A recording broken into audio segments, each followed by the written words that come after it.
Hello, my name is Amber McKillop and welcome to my space. Today we'll be talking about what I painted in September 2025. So let's get into it. For the month of September, my goal was to paint once a week, and sure enough, I did paint 4 little paintings a week.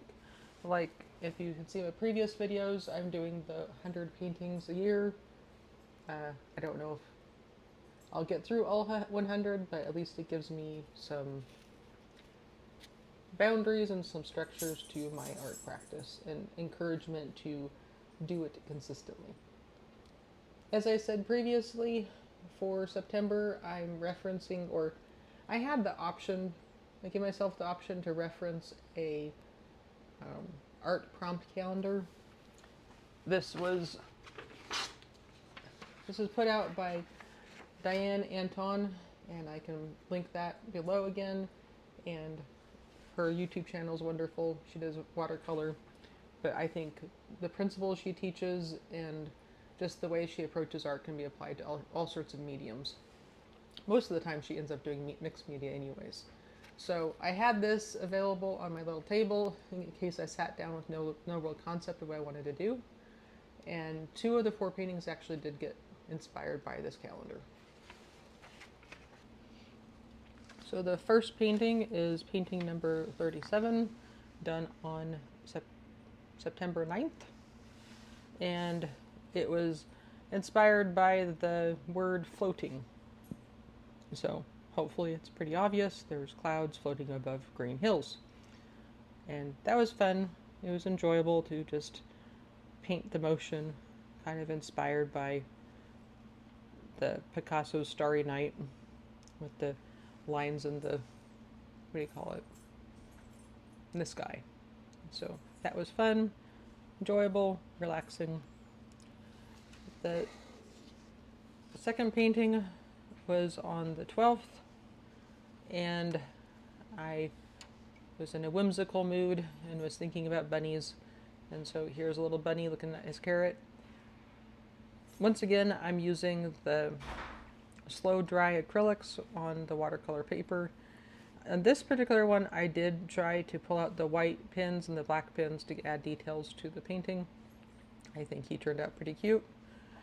To be critical of myself, I think the carrot needs to be at a different angle because it's not really realistically hanging from the string, but the idea of the scene is there. So there is my second painting. My third painting was inspired by the calendar. It was done on the 24th, and the prompt was Candlelight. So there's my candle.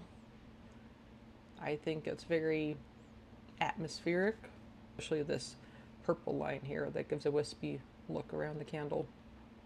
So that was Candlelight. And my fourth painting was not by a prompt. It was done on the 27th, and more of an abstract. And I was just working with 2 different colors, doing a background, and then thinking that just the background colors weren't enough. And so I went in with some details on top, and they kind of remind me of feathers. Really don't have a distinct inspiration for this. It was just more of an abstract painting. I think it turns out well.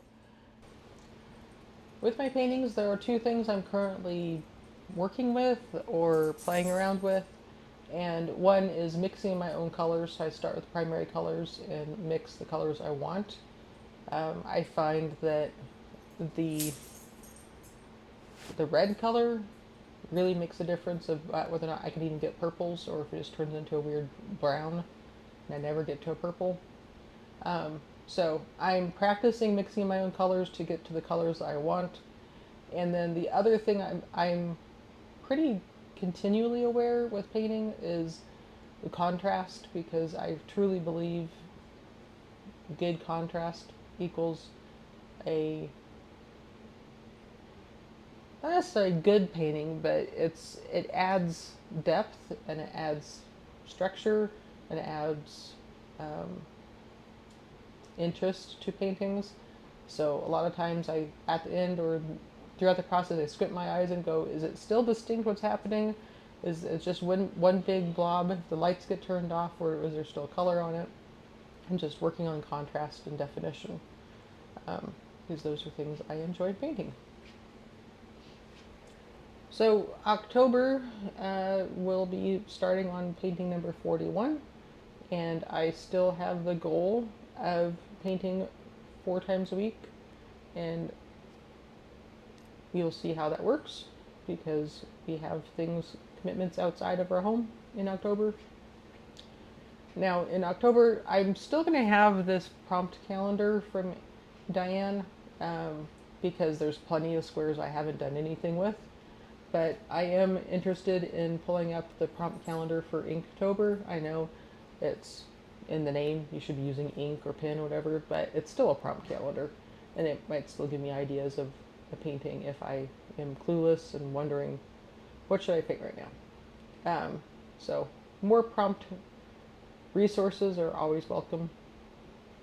I am excited that I've continued this. I think this is the 2nd month in a row that I've painted every week, and I want to continue this. You know, there's some part of me that says I should be painting more, I should be painting bigger, I should be painting, you know, lots of shoulds. But my goal still remains once a week, so we shall see what I do in October. I would love to know what you're getting into for creativity and expressing yourself and stretching yourself and challenging yourself. Obviously, we don't need to do all of those things all of the time, but I truly believe we were made by a creator and we are made in his image, and so we have creativity running through our blood, and it's just a natural outpouring of being a human. So I'd love to find out what you're getting up to. Let me know down in the comments. Until next time, I hope you have a wonderful day, and feel free to like and subscribe. Bye!